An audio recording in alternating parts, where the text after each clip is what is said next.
सतगुरुदेव की जय। सर्वसंगत से प्रार्थना है, सत्संग प्रारंभ हो रहा है। कृपया सत्संग स्थल पर शांतिपूर्वक विराजमान होकर के श्रद्धा से सत्संग सुने। परमेश्वर की प्यारी आत्माओं से पुनर्निवेदन है, सत्संग प्रारंभ हो रहा है। कृपया सत्संग स्थल पर शांतिपूर्वक विराजमान होकर के श्रद्धा से सत्संग सुने। सत सही। संत रामपाल जी महाराज एक ऐसे महान संत जिन्होंने अपनी सतभक्ति, तत्व ज्ञान, करुणा और सेवा के बल पर समाज में नई मिसाल कायम की है। संत रामपाल जी महाराज की अगुवाई में उनके सभी सतलोक आश्रमों से समाज कल्याण के अद्भुत कार्यों ने समाज को सुनहरे भविष्य की एक नई उम्मीद दिखाई है। संत रामपाल जी महाराज से नाम दीक्षा लेने के बाद लाखों लोगों की लाइलाज बीमारियां जैसे कैंसर, एड्स आदि ठीक हुई। संत जी के ज्ञान से प्रेरित होकर उनके अनुयायियों ने लाखों यूनिट रक्तदान किया। संत जी ने लाखों बहन बेटियों का दहेज मुक्त विवाह करवाया।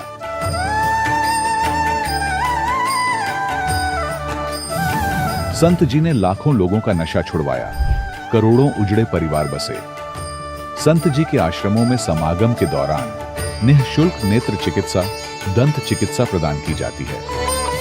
संत रामपाल जी महाराज द्वारा समय समय पर पर्यावरण संरक्षण के उद्देश्य से बड़े स्तर पर वृक्षारोपण किया जाता है। संत जी ने जरूरतमंदों को तत्काल राहत पहुंचाने के लिए एम्बुलेंस सेवा शुरू की। संत जी अपने अनुयायियों को देहदान के लिए प्रेरित करते हैं, जिससे मानवता की सेवा और चिकित्सा क्षेत्र में सुधार हो सके। संत रामपाल जी महाराज के सभी आश्रमों में हर रोज निःशुल्क भंडारा आयोजित किया जाता है, जहां हर वर्ग, हर जाति और हर धर्म के लोग एक साथ बैठकर भोजन करते हैं।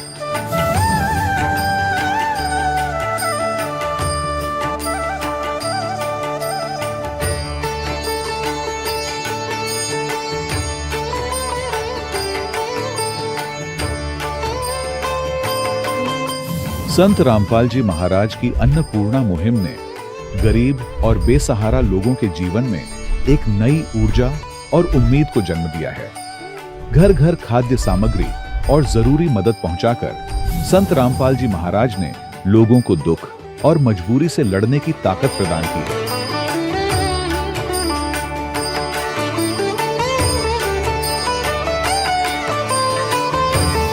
संत रामपाल जी महाराज द्वारा गरीब लोगों के लिए घर बनवाने का अद्भुत कार्य एक ऐसी मिसाल कायम कर रहा है जो सदियों सदियों संत जी की उदारता और दया भावना के तौर पर जाना जाएगा।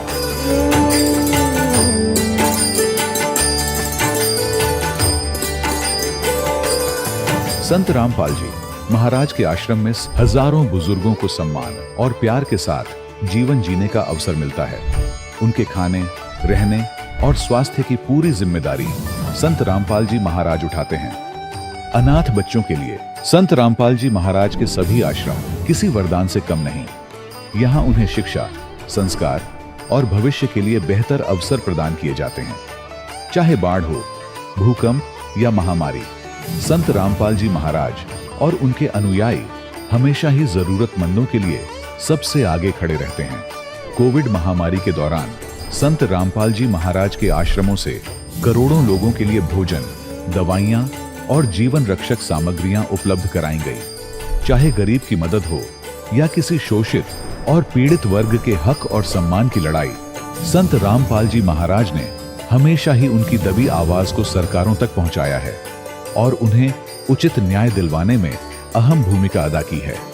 समाज में आध्यात्मिक और सामाजिक मूल्यों के प्रति जागरूकता लाने में संत रामपाल जी महाराज हर कदम पर मानवता के सच्चे सेवक साबित हुए हैं। संत रामपाल जी महाराज का जीवन हमें सिखाता है कि सच्ची सेवा वही है जो निस्वार्थ भाव से की जाए।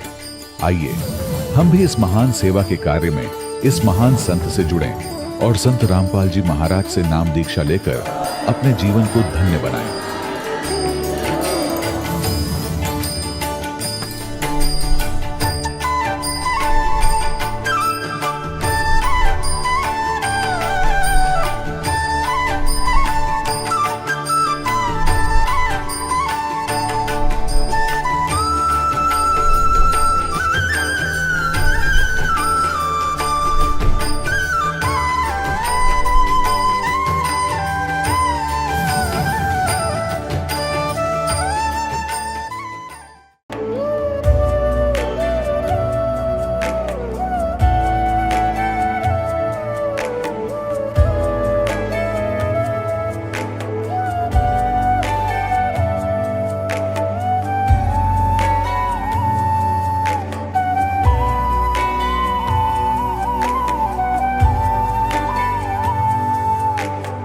गीता 18 के श्लोक नंबर 62 में भगवान स्वयं कह रहे हैं कि अर्जुन उस परमेश्वर की शरण में जा जिसकी कृपा से परम शांति व शाश्वत स्थान अर्थात सतलोक को प्राप्त होगा। वो परमेश्वर कौन है, कहां है, कैसा है, जानने के लिए कृपया अवश्य सुनिए जगत गुरु तत्वदर्शी संत रामपाल जी महाराज के अमृत वचन। यूं तो हमारे देश में त्योहारों की एक लंबी फहरिस्त है और हर त्योहार के पीछे कोई न कोई कहानी, कोई न कोई मकसद जुड़ा होता है। लेकिन क्या आज उन मकसदों को भी जंग लग गया है? क्या त्योहार अब सिर्फ कैलेंडर पर लिखी एक तारीख बनकर रह गए हैं, जिनकी आत्मा कहीं खो गई है? आज हम बात करेंगे भारत के सबसे बड़े त्योहार दिवाली की। वही दिवाली जो हर साल कार्तिक मास की अमावस्या को मनाया जाता है। हम सब इस दिन सुख समृद्धि और रिद्धि सिद्धि के लिए माता लक्ष्मी और गणेश की पूजा करते हैं। पर सवाल यह है कि क्या यह समृद्धि अब सिर्फ बाजार के डिस्काउंट और EMI स्कीम्स तक सिमट कर रह गई है? जिस पर्व का मकसद भीतर का अंधकार मिटाना था, वो अब दिखावे और कान फाड़ देने वाली आतिशबाजी के धुएं में क्यों गुम हो गया है? और ये सिलसिला सिर्फ दिवाली पर नहीं रुकता। इसके ठीक बाद आने वाले गोवर्धन पूजा और भाई दूज जैसे पर्व तक जारी रहता है। तो आज के इस स्पेशल एपिसोड में हम इन्हीं त्योहारों की खोई हुई आत्मा को टटोलने की कोशिश करेंगे और इनसे जुड़े कुछ बुनियादी सवालों के जवाब ढूंढेंगे। तो चलिए शुरू करते हैं पहले सवाल से। सवाल 1, आखिर हम दिवाली मनाते क्यों हैं? कहने को तो हर त्योहार किसी न किसी धार्मिक कथा से जुड़ा होता है। एक कहानी जो हमें बताई जाती है, सुनाई जाती है, ताकि हम उसे समझ सकें। दिवाली की जड़ें त्रेता युग में भगवान राम के अवतार से जुड़ती हैं। किस्सा यह है कि नारद जी के एक श्राप के कारण भगवान विष्णु को मनुष्य रूप में जन्म लेना पड़ा, जो कि अयोध्या के राजा दशरथ के बेटे श्री रामचंद्र रूप में जन्मे। वही श्री राम जिन्हें विवाह के फौरन बाद 14 साल का वनवास झेलना पड़ा। वही वनवास जहां रावण ने माता सीता का हरण किया। और फिर वही कार्तिक मास की अमावस्या की रात जब रावण का अंत करके 14 साल का वनवास काटकर श्री राम अपनी पत्नी सीता के साथ अयोध्या लौटे। कहते हैं उस दिन अयोध्या वासियों ने घी के दिए जलाकर अमावस्या की रात को रोशन कर दिया था, जो कि एक राजा के लौटने की खुशी थी, अन्याय पर न्याय की जीत का उत्सव था। पर सवाल यह है कि उस उत्सव की आत्मा आज कहां है? उस घी के दिए की जगह ले ली है बारूद और कान फाड़ देने वाले शोर ने। हर साल हम इसी मौके पर करोड़ों अरबों का धुआं हवा में घोल देते हैं। वही वायु प्रदूषण जिसका रोना हम साल भर रोते हैं, दिवाली पर परंपरा का चोला ओढ़ लेता है। अस्पतालों में जले हुए बच्चों की लाइनें लगती हैं, कई अपनी आंखें गंवा देते हैं, न जाने कितने घरों में आग लग जाती है। 7 साल के बच्चे के हाथ में पटाखा फूट गया, जिससे उसके हाथ और आंख पर काफी गंभीर चोट आई। क्या हुआ, कैसे लगा?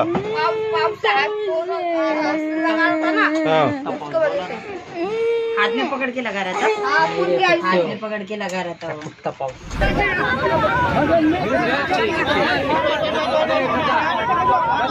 लगभग 1 घंटा हो गया। व्यवस्था जो है ना बहुत ही लचर पचर है, बिकॉज यहाँ पे जो है ना काफी ज्यादा। दिल्ली, पुणे, सागर, पटना, जालौन, सुपौल, किशनगंज, ये तमाम वो शहर हैं जहां दिवाली की रात कयामत की रात बनकर आई। बांसवाड़ा के खांडू कॉलोनी क्षेत्र में दिवाली की तैयारियों के बीच एक हादसे में 9 वर्षीय बच्चा फटाका फोड़ते समय झुलस गया। पुडुचेरी में दिवाली के दिन एक दर्दनाक हादसे की तस्वीरें सामने आई हैं। स्कूटर पर पटाखे लेकर जा रहे एक पिता और उनके 7 साल के बेटे की मौत हो गई। स्कूटर पर ले जा रहे पटाखे में जबरदस्त धमाका हो गया, जिससे दोनों की मौके पर ही मौत हो गई। ये हादसा पुडुचेरी विल्लुपुरम सीमा पर कल दोपहर में हुआ और ये पूरी घटना वहां लगे एक सीसीटीवी कैमरे में कैद हो गई। इस घटना का वीडियो सोशल मीडिया पर वायरल हो रहा है। जशपुर से बड़ी खबर, 9 साल के बच्चे की मौत हो गई है। बताया जा रहा है कि पटाखा फोड़ते समय यह हादसा हुआ और 9 साल के बच्चे की दर्दनाक मौत हो गई। कांच के गिलास ढककर फोड़ रहा था पटाखा। कांच के टुकड़े बच्चे के सीने में घुसे और इलाज के दौरान बच्चे ने दम तोड़ दिया। दिल्ली के अलीपुर इलाके में एक पटाखा फटने से 28 अक्टूबर को 9 साल के बच्चे की मौत हो गई। खेल खेल में बच्चे ने पटाखे को जलाकर स्टील के ग्लास में रख दिया। पटाखा फटते ही ग्लास का एक हिस्सा बच्चे के शरीर में घुस गया, जिसकी वजह से उसकी मौत। दिवाली से 2 दिन पहले केरल में बड़ा हादसा हुआ है। जी हां, बड़ा हादसा हो गया केरल में। केरल के कासरगोड में धमाका हुआ। आतिशबाजी के दौरान यह हादसा हुआ। पटाखा गोदाम तक चिंगारी पहुंच गई। हादसे में 150 लोग घायल हुए हैं, 8 लोग गंभीर झुलसे हैं, जख्मी। ये देखिए तस्वीरें, भयंकर ब्लास्ट की तस्वीरें सामने आई हैं, जैसे कोई बम फटा। दिवाली से 2 दिन पहले केरल में बड़ा हादसा हो गया है। केरल के कासरगोड में यह धमाका हुआ, जबरदस्त ब्लास्ट हो जाता है। आतिशबाजी के दौरान पटाखा गोदाम तक चिंगारी पहुंच जाती है और पूरा इलाका दहल जाता है, थरथरा जाता है, कांप उठता है। पटाखा गोदाम तक चिंगारी पहुंची और भयंकर ब्लास्ट हुआ, जैसे कोई मिसाइल वहां पर गिरी हो, बम फटा हो। हादसे में 150 लोग घायल हो गए, जख्मी हो गए। 8 लोग गंभीर रूप से घायल बताए जा रहे हैं, जिनका इलाज चल रहा है, उपचार चल रहा है। सभी घायल।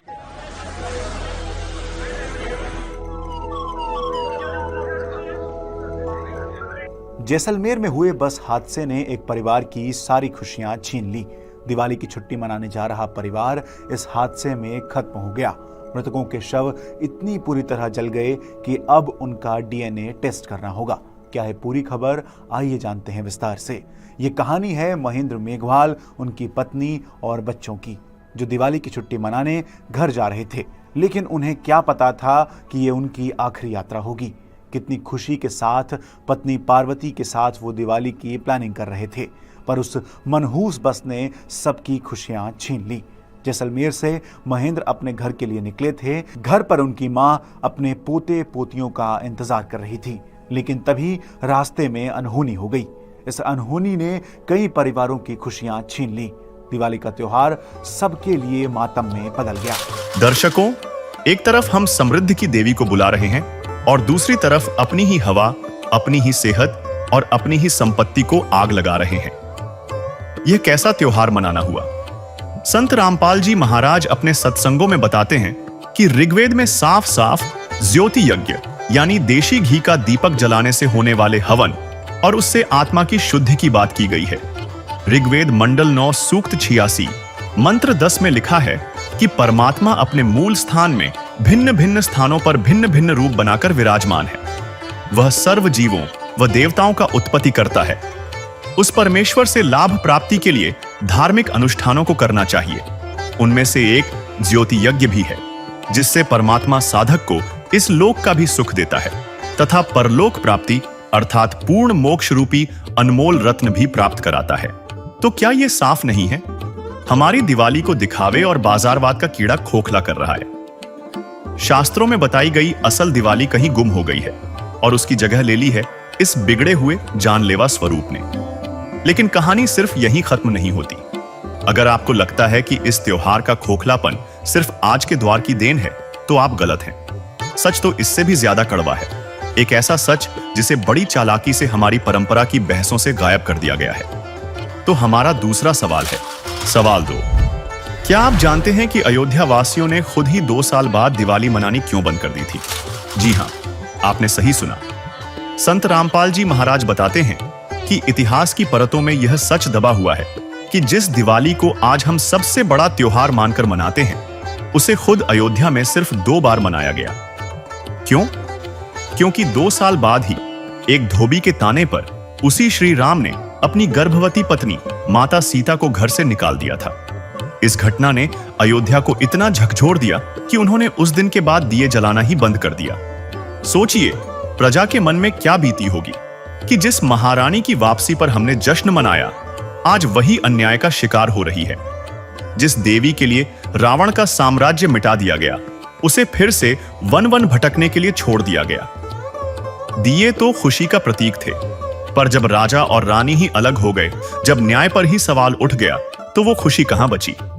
न राजा के लिए न प्रजा के लिए। और उसी दिन से दिवाली का पर्व बंद हो गया था। आज सदियों बाद जो हम कर रहे हैं, वो बस उन शुरुआती 2 सालों की एक अंधी नकल है। और सबसे बड़ी बात तो यह है कि हमारे पवित्र शास्त्रों में ऐसे किसी भी त्योहार का कोई प्रमाण नहीं है। फिर भी हम इसे मना रहे हैं। यह एक और उदाहरण है कि कैसे हम बिना सोचे समझे, बिना सवाल किए बस लकीर पीट रहे हैं। और ऐसे मनमाने त्योहारों से लोगों को कोई आत्मिक लाभ नहीं हो सकता, क्योंकि गीता अध्याय 16 श्लोक 23 स्पष्ट करता है कि शास्त्र विरुद्ध क्रियाओं से कोई सुख की प्राप्ति नहीं होती। इसी विषय में अब सुनिए संत रामपाल जी महाराज का सत्संग। एक जैसे त्योहार आते हैं, कोई बात हुई, वो व्यर्थ के खर्चे, ये त्योहार मनाते हैं दिवाली का, दीपावली, ये किस लिए मनाते हैं कि भगवान श्री राम सीता जी को लेकर घर लौटे थे। और फिर चलो पहले तो देसी घी के दीप जलाए जाते थे, हवन हो जाता था, वो भी बढ़िया बात थी। लेकिन एक दिन हवन कर देने से बात नहीं बनती। अपना रोज लगावे घी की दीप है, रोज हवन करे वो। और जब सीता जी को घर से निकाला, फिर भी मनाओ तुम उसने, फिर भी दिवाली मना रहे हो। सीता तो घर से निकाल दी गई थी जिसके आने की खुशी में, और वो दीप जलाए गए थे, और फिर वह निकाल दी करते। वो तो दुखी हुई, वहाँ जंगल में टाइम पास करा बेचारी ने सह परिवार। और श्री राम घर पे, परिवार उसका जंगल में, चाहे राजा के कुछ भी बना रहो, एक छोटे से नगर का राजा, अयोध्या का राजा था, चाहे राष्ट्रपति बने जाए पूरी पृथ्वी का, जिसका परिवार कहीं रहा कहीं वो जीव सुखी हो सकता है, और फिर भी दिवाली मनावें और दीप जलावें। तो इस तरह की जो क्रियाएं हैं ये परंपरा है, सूझबूझ का कार्य नहीं है। फिर बम छोड़ते हैं त्योहार के दिन, तरह कितना प्रदूषण फैलाते हैं, आग लग जाती है। तो यह परंपरा बनाई तो बच्चे आकर्षित हुए, इसको समाप्त करेंगे धीरे धीरे। और क्या की खुशी, एक भगत कह रहा था, बोला जी नाम लेने के बाद ज्ञान हुआ हमें, और पहली बार त्योहार मनाया हमने अपना। हमने 10 वर्ष हो गए ना दिवाली मना ली, ना तीज त्योहार मनाए, और ना होली मनाई। कारण क्या रहा कि हमारा परिवार है, 5-6 भाई हैं, मेरे दादा है, उसमें किसी का कोई मृत्यु हो जाती है, कभी हमारे घर में हो जाती है। पिछली बार मेरी बहन विधवा होगी, सारा 1 साल तो फिर मनाना ही नहीं कुछ भी। 1 वर्ष पूरा नहीं हुआ, इतना दूसरी घटना घट लेती है। और 10 वर्ष हो गया हमने कोई त्योहार मना के नहीं देखा। फिर कहाँ गई वो दीपावली। और परमात्मा कहते हैं इसे गंदे लोक में, जैसे नानक साहब जी से कहा था कि आप यहाँ खुशी नज़र नहीं आते, मायूस बने रहते हो। तब नानक साहब जी ने कहा था, ना जाने काल की कर डारे, किसी भी ढल जा पासावे, अर्जिन आते सरते मौत खुड़क दी, उन्होंने के डांसावे। दिवाली के उपलक्ष्य में माता लक्ष्मी जी की भी पूजा की जाती है। यानी दीपावली का जो त्योहार मनाया जाता है उसमें विशेष तो लक्ष्मी जी की ही पूजा होती है, और बाकी तो राम का दिखावा होता है एक दीपक लगाकर। दर्शकों, श्री रामचंद्र जी श्री विष्णु जी ही थे, और माता सीता जी स्वयं माता लक्ष्मी जी ही थीं। जब श्री राम जी व माता सीता जी वनवास से वापस अयोध्या आए थे, तब उनके आने की खुशी में घर घर में घी के दीप जलाकर खुशी मनाई गई थी। दर्शकों, 2 वर्ष बाद किसी कारण से माता सीता जी यानी माता लक्ष्मी जी को घर से बाहर भगवान श्री रामचंद्र जी यानी श्री विष्णु जी ने निकाल दिया। उसने वन में कष्टमय जीवन जिया। माता सीता जी ने आजीवन कष्ट उठाए। उसके बाद अयोध्या नगरी में मातम छा गया था। दीपावली नहीं मनाई गई।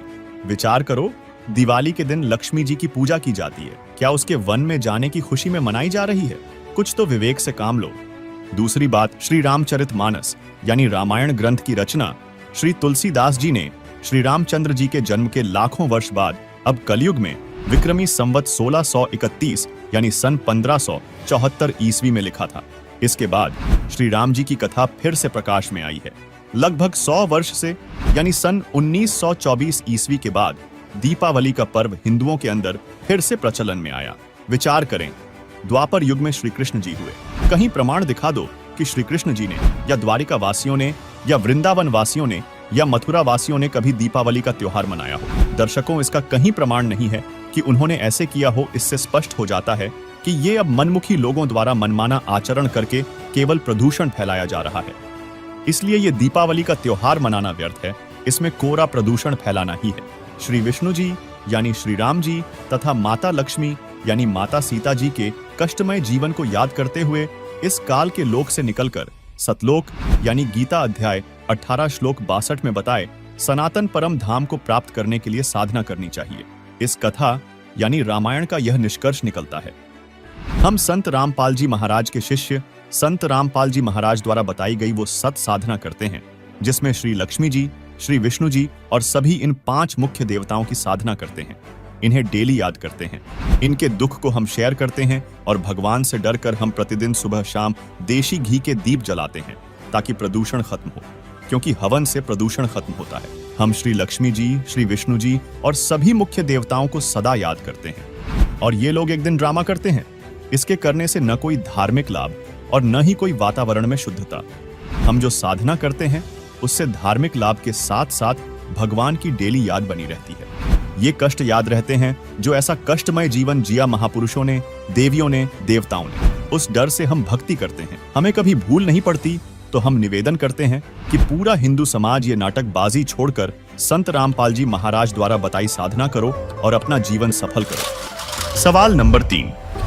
चलिए मान लिया कि पटाखे और दिखावा गलत है, पर दिवाली पर जो सुख समृद्धि के लिए माता लक्ष्मी और गणेश जी की पूजा होती है, क्या उससे भी कोई फायदा नहीं होता?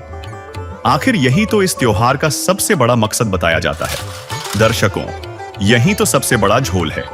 हम सब जानते हैं कि माता लक्ष्मी भगवान विष्णु की पत्नी है और श्री गणेश भगवान शिव के पुत्र। अब जरा इनके अधिकार क्षेत्र को समझिए। हमारे ही पवित्र ग्रंथ इस पूरी मान्यता की पोल खोलते हैं।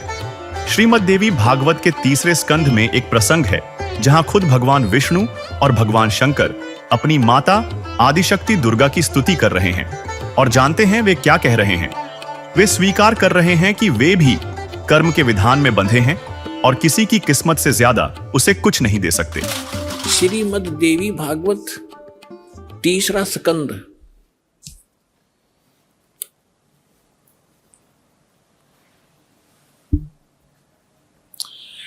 ये गीता प्रेस गोरखपुर से प्रकाशित है। ये देखिएगा, इसके ये सचित्र मोटा टाइप, केवल हिंदी। संपादक हनुमान प्रसाद पोदार, चिमनलाल गोस्वामी। और ये यहां से प्रकाशित है, मुद्रित और प्रकाशित। ये गीता प्रेस गोरखपुर से है। गीता भवन कार्यालय कोलकाता का संस्थान, गीता प्रेस गोरखपुर। इसके 123 पृष्ठ पर ले चलते हैं आपको। बिल्कुल 2 मिनट में सारी कहानी समझ में आ जाएगी। 123 पृष्ठ पे ये 3 स्कंद। भगवान विष्णु अपनी माता दुर्गा की महिमा स्तुति करते हुए, उनकी स्तुति करते हुए बोल रहे हैं, तुम शुद्ध स्वरूपा हो, यह सारा संसार तुम इसे उद्भासित हो रहा है। मैं ब्रह्मा और शंकर, हम सभी तुम्हारी कृपा से विद्यमान हैं। हमारा आविर्भाव माने जन्म, तिरोभाव माने मृत्यु। हमारा तो जन्म और मृत्यु हुआ करता है। केवल तुम ही नित्य हो, जगत जननी हो, प्रकृति और सनातनी देवी हो। ये प्रकृति शब्द याद रखना कि दुर्गा को प्रकृति भी कहते हैं। जिस समय दास आपको श्रीमद् भगवत गीता में यह सिद्ध करेगा कि ब्रह्मा विष्णु महेश की उत्पत्ति दुर्गा से हुई है और गीता में वर्णित है, उस समय प्रकृति शब्द आपका काम आओगा कि प्रकृति दुर्गा को कहते हैं। गीता के अंदर 2 प्रकृति बताई है।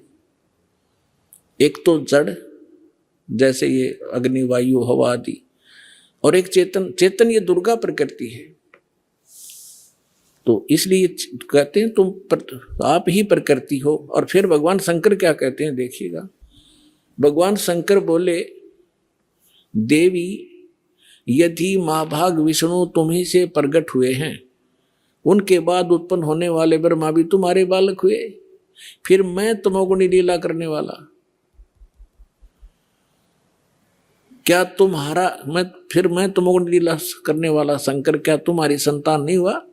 अर्थात मुझे भी उत्पन्न करने वाली तुम ही हो शिवे। संपूर्ण संसार की सृष्टि करने में तुम बड़ी चतुर हो। इस संसार की सृष्टि, स्थिति और संहार में तुम्हारे गुण सदा समर्थ हैं। उन्हीं तीनों गुणों से उत्पन्न हम ब्रह्मा विष्णु एवं शंकर नियमानुसार कार्य में तत्पर रहते हैं। अपनात्माओं, इस पवित्र पुराण के चंद पंक्तियों ने 4-5 कंसेप्ट क्लियर कर दिए। नंबर 1, ब्रह्मा विष्णु महेश की जन्म मृत्यु होती है, ये अविनाशी नहीं है। दूसरा ये कर दिया कि दुर्गा प्रकृति को कहते हैं। तीसरा ये हो गया कि प्रकृति दुर्गा इनकी माँ है। और चौथा ये हो गया कि रजगुण ब्रह्मा है, सतगुण विष्णु, तमगुण शिव जी।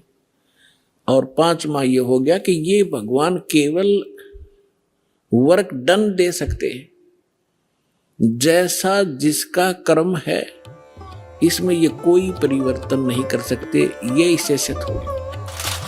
अब आप खुद सोचिए, ये तो वही बात हो गई कि मिनिस्ट्री में बैठे बड़े अफसर खुद कह रहे हैं कि उनके हाथ में कुछ नहीं है, सब ऊपर से तय होता है। तो जब खुद विष्णु जी और शिव जी हमारे कर्मों में फेरबदल नहीं कर सकते, तो उनकी पत्नी और उनके पुत्र हमारी किस्मत को कैसे बदल सकते हैं? इससे यह शीशे की तरह साफ हो जाता है कि इनकी पूजा से भी हमें उतना ही मिलता है जितना हमारे कर्मों में पहले से लिखा है। एक दाना कम नहीं, एक दाना ज्यादा नहीं। लेकिन हमारे ही सदग्रंथों में एक ऐसी परम शक्ति का भी वर्णन है, एक ऐसे सुप्रीम अथॉरिटी का जिक्र है जो कर्म के इस विधान को भी बदल सकता है, जो हमें किस्मत से भी ज्यादा दे सकता है। इसीलिए उसे बंदी छोड़ और पापनाशक कहा गया है। वो कौन है? अब सुनिए संत रामपाल जी महाराज का अनमोल सत्संग। तो हमने अभी तक न तो सत्यनारायण का ज्ञान था और न ही सतलोक का। गीता जी अध्याय नंबर 18 के श्लोक नंबर 62 में कहा कि अर्जुन तू सर्वभाव से उस परमेश्वर की शरण में जा, उसकी कृपा से ही तू परम शांति को और सनातन परम धाम को प्राप्त होगा। उसी परमेश्वर की कृपा से सनातन परम धाम और परम शांति। जब तक जन्म मृत्यु है जीव को शांति नहीं हो सकती, क्योंकि इस पृथ्वी पर आप किसी भी जीव को देख लो, किसी को भी चैन नहीं है।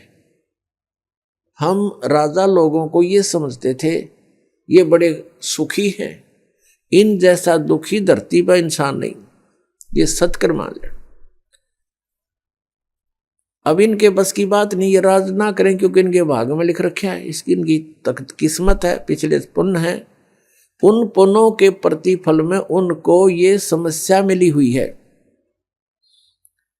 देखो, एक छोटे से परिवार का एक मुखिया होता है जिसमें 5-7 सदस्य होते हैं। उनकी व्यवस्था में वो कितना दुखी रहता है। किसी कोई बीमार हो गया, किसी के कपड़े लेने हैं, किसी की फीस भरनी है, फिर विवाह के योग्य हो गए, विवाह ना हुआ तो चिंता होगी, तो फिर आगे मनमाने और समस्या, पुत्र ना हुए उनका तो समस्या। तो कहने का भाव ये है, वो एक ही छोटे से परिवार के पोषण में रात को भी सपने में भी दुखी रहता है। और राजा तो एक बहुत बड़े क्षेत्र का मुखिया बन जाता है, पिता बन जाता है। राजा प्रजा का पिता होता है और उसको कितनी चिंता रहती है, कहीं फ्लड आ गया है तो राजा को धक्कदेसी होगी कि दुर्घटना होगी तो उसी को समस्या होती है। कहीं कुछ बनाना है, कहीं कोई अशांति फैल गई है, कोई एमएलए खिसकन की सोच रहा है तो नींद आवा नहीं। तो यहां कहते हैं परमात्मा के यहां शांति नहीं किसी प्राणी को। राजा लोग, निर्धन तो सोचता है धनवान सुखी, धनवान सोचते हैं कि राजा सुखी। राजा सोचता है कि भाई स्वर्ग में बताओ सुख तो वहां होगा। ये सत्कर मान लेना आप। इन राजा लोगों को सुख नाम की चीज नहीं है, सपने में भी नहीं सुख इनको। और फिर ये सोचते हैं स्वर्ग में सुख है। जिन बकवादों को हम सुख मानते हैं वो सुख नहीं है। परमात्मा कहते हैं झूठे सुख को सुख कहे ये मान रहा मनमोद, ये सकल जबीना काल का कुछ मुख में कुछ कोट। बेटा जाया खुशी हुई बहुत बजाए थाल, ये तो आना जाना लगा हुआ है जो कीड़ी का नाड़।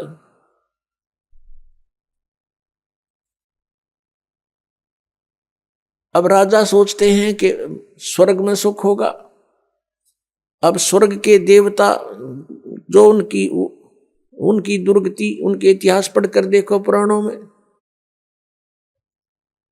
कभी असुर और देवताओं का और सुरों का युद्ध हो गया, राक्षसों का, कभी देवता हार गए, कभी असुर हार गए। इंद्र जो स्वर्ग का राजा होता है, गद्दी छोड़ भाग गया, असुरों ने कब्जा कर लिया स्वर्ग पर, वो कहीं जंगल में भूखा प्यासा भटक रहा है। और इंद्र सोचता है कि ब्रह्मा विष्णु महेश सुखी होंगे। ये तीन लोग के एक एक विभागीय मंत्री हैं। अब ये ब्रह्मा विष्णु महेश कितने सुखी हैं। श्री विष्णु जी के अवतार श्री कृष्ण जी, श्री रामचंद्र जी, श्री रामचंद्र के रूप में राजा दशरथ के घर जन्म जब श्री विष्णु जी का हुआ, युवा हुए, युवा होते विवाह हुआ, विवाह होते ही वनवास हुआ, वनवास से सीता का हरण हुआ, यानी उसकी पत्नी का रावण उठा ले गया, और फिर रावण के साथ युद्ध हुआ। पुण्यात्माओं, करोड़ों व्यक्ति मारे गए वहां पर। तब सीता की वापसी हुई। वापसी आने पर बड़ी खुशी बनाई, नगरी में दीप जलाए गए घी के। सीता के वापस, श्री राम के वापस आने पर, सीता लौटा लाने पर,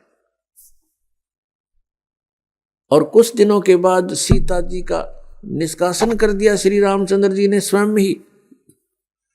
किस बात पर के एक धोबी ने व्यंग कस दिया, वो अपनी पत्नी को धमका रहा था रात्रि के समय।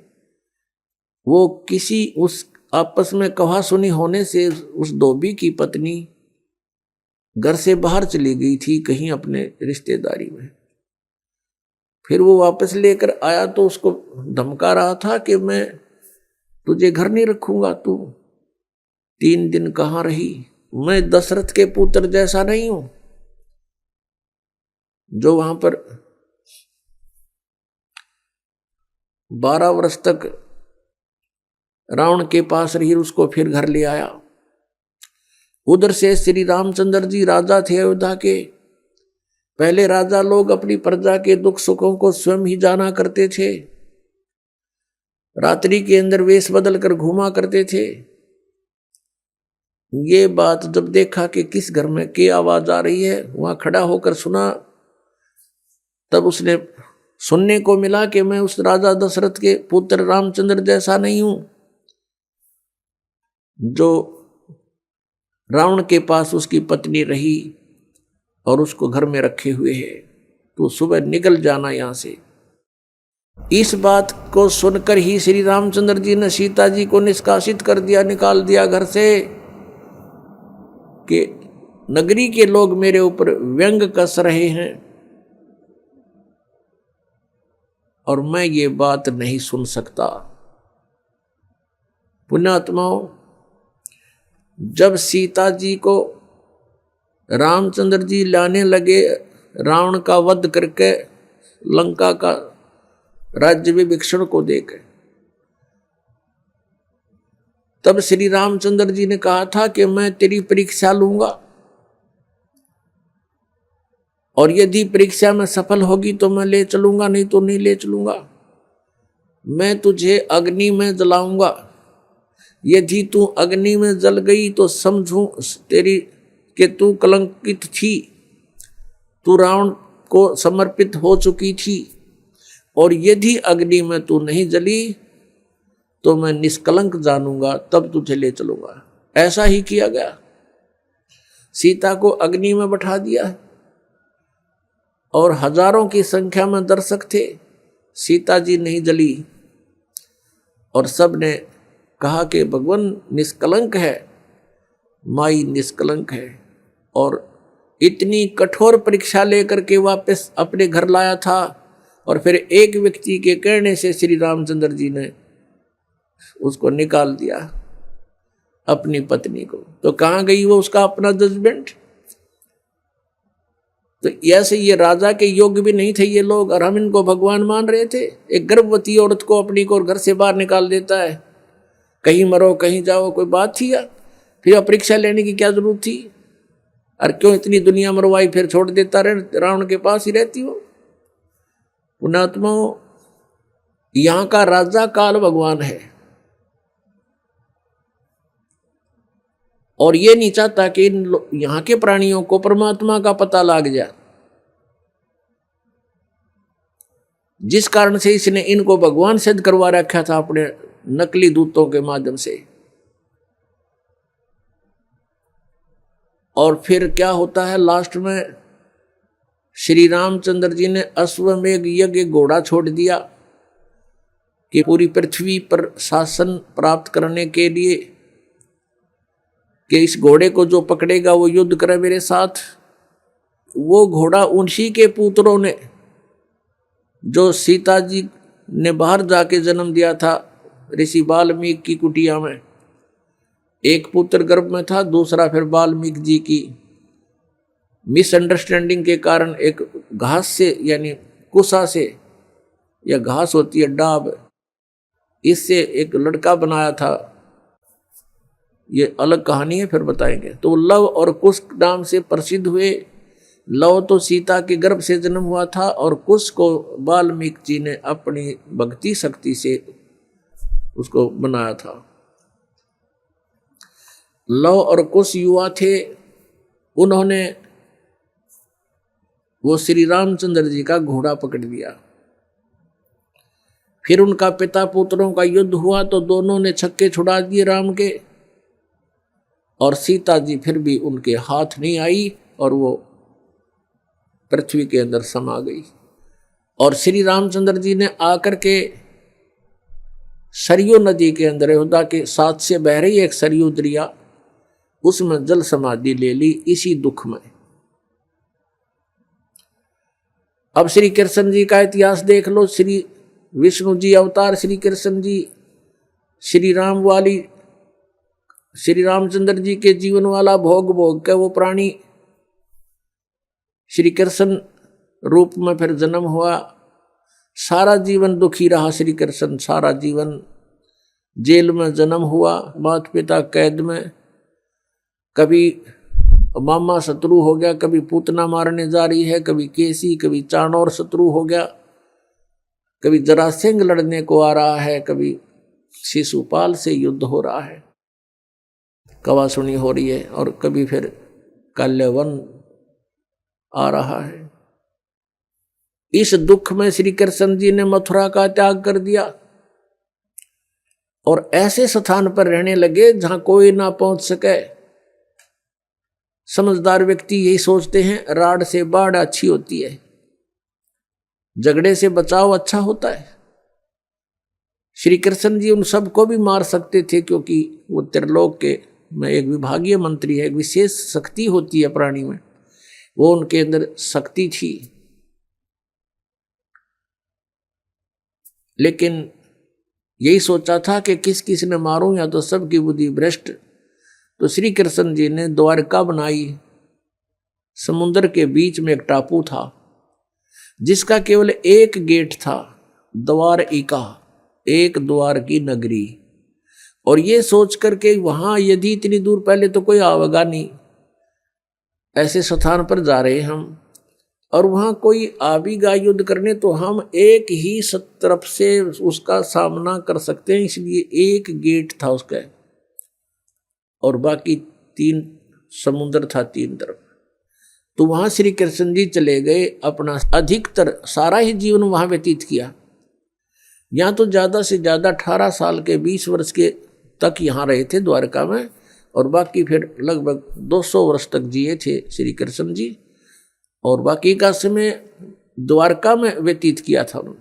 तो अब ये जो लोग अनजान संत ऋषि, ये गुरु नकली हमें भ्रमित करते हैं कि द्वारका का उस गोवर्धन का की परिक्रमा करनी चाहिए और वृंदावन अवश्य जाना चाहिए, मथुरा में अवश्य जाना चाहिए, वहाँ हमारे भगवान ने लीला की है, उनके चरण कमल टिके हैं, वहाँ घूमा करते थे, स्नान किया करते थे। अरे श्री कृष्ण जी यहाँ तक 20 वर्ष रहे थे इस मथुरा में, बाकी 180 साल तो वहाँ रहे वो द्वारका में, और वहाँ का नामो निशान मिट गया उस द्वारका को। इसलिए वहाँ खत्म की द्वारका, समुद्र में डूब गई श्री कृष्ण जी की मृत्यु के बाद, और यादों का विनाश हो गया था, आपस में लड़के मर गए थे, और जो बाकी शेष औरतें बची थी उनको अर्जुन ले आया था, सब खाली हो गई थी द्वारका। उसके बाद वो समुद्र ने डबो दी थी, अंदर चली गई। कारण यही था कि भगवान ने सोचा कि यहाँ आएंगे फिर ये धक्के खान द्वारका में इतनी दूर, इसलिए उसका नामो निशान मिटवा दिया था। अगर आज द्वारका होती तो ये नकली कहते द्वारका में भगवान रहे थे, वहाँ जाया करो, वहाँ बहुत पुण्य होता है। उस द्वारका में तो सत्यानाश होया था, सारे यादव कटका मर गए थे वहाँ पर। आज भी जाते हैं वहाँ बहुत से श्रद्धालु। तो कहने का भाव यह है कि जब तक आत्म ज्ञान बिना नर भटके, इस तत्व ज्ञान बिना नर भटके, कदे मथुरा कदे काशी। फिर श्री कृष्ण जी का फिर कैसे अंत हुआ? श्री कृष्ण जी के सामने पूरा यादव कुल आपस में लड़का मर गया, पोते पड़पोते रिश्तेदार सब आपस में कटका मर गए। और वो सारा सांग देख कर, वो सारा अनर्थ देख कर जब श्री कृष्ण जी की मृत्यु हुई, एक परिवार के सामने एक आधे की मृत्यु हो जाती है, उसका कलेजा फट जाता है, रो रो के पागल हो जाता है इंसान। तो पुण्यात्माओं, आज तक हमें सत्यनारायण कथा नहीं मिली थी, और ये सत्य कथा है। सत्यनारायण का अर्थ है सच्चा भगवान, और सच्चे भगवान की सच्ची कहानी, सच्ची कथाएं। तो प्रसंग चल रहा है कि परमात्मा ने बताया कि तुम जब तक जन्म और मृत्यु के अंदर हो, सुख नहीं हो सकता, शांति नहीं हो सकती। अब इंद्र सोचता है ब्रह्मा विष्णु महेश सुखी होंगे। अब इन ब्रह्मा विष्णु महेश की आप देख रहे हो, श्री राम की, श्री विष्णु जी की, श्री कृष्ण जी की कैसे दुर्गति हुई। श्री कृष्ण यानी ब्रह्मा विष्णु महेश सोचते हैं कि परमात्मा कोई और है, हम सुखी नहीं है। अब प्रसंग चल रहा है कि सत्यनारायण कथा जो है, सत्यनारायण का अर्थ है अविनाशी परमात्मा। ब्रह्मा विष्णु महेश ये सत्यनारायण नहीं है। श्री विष्णु जी को हम सत्यनारायण जानकर किसकी कथा सुना और सुनाया करते थे, सुनते और सुनाते थे। आपको दिखाते हैं कि श्री ब्रह्मा जी, श्री विष्णु जी, श्री शिव जी ये सत्यनारायण नहीं थे, अविनाशी भगवान नहीं थे, ये नाशवान थे, इनकी जन्म मृत्यु होती थी। एक झलक दिखाएंगे आपको, समझदार को संकेत बहुत होता है। देखिएगा श्रीमद् देवी भागवत, श्रीमद् देवी भागवत गीता प्रेस गोरखपुर से प्रकाशित है। इसके संपादक हैं हनुमान प्रसाद पोदार, चिमन लाल गोस्वामी। ये कहाँ से मुद्रित है? प्रकाशक एवं मुद्रक हैं गीता प्रेस गोरखपुर, गोविंद भवन कार्यालय कोलकाता का संस्थान। इसका एक थोड़ी सी झलक दिखाते हैं। 123 पृष्ठ, तीसरा स्कंध, 123 पृष्ठ है ये, तीसरा स्कंध। भगवान विष्णु, श्री विष्णु जी अपनी माता दुर्गा की स्तुति करते हुए बता रहे हैं, तुम शुद्ध स्वरूपा हो, यह सारा संसार तुम इसे उद्भासित हो रहा है। मैं ब्रह्मा और शंकर, हम सभी तुम्हारी कृपा से विद्यमान हैं। हमारा आविर्भाव और तिरोभाव हुआ करता है। आविर्भाव माने जन्म और तिरोभाव माने मृत्यु। हमारा तो जन्म और मृत्यु हुआ करता है। केवल तुम ही नित्य हो, जगत जननी हो, प्रकृति और सनातनी देवी हो। ये प्रकृति दुर्गा को कहते हैं, ये भी ध्यान रखना, ये गीता जी में काम आओगा आपका।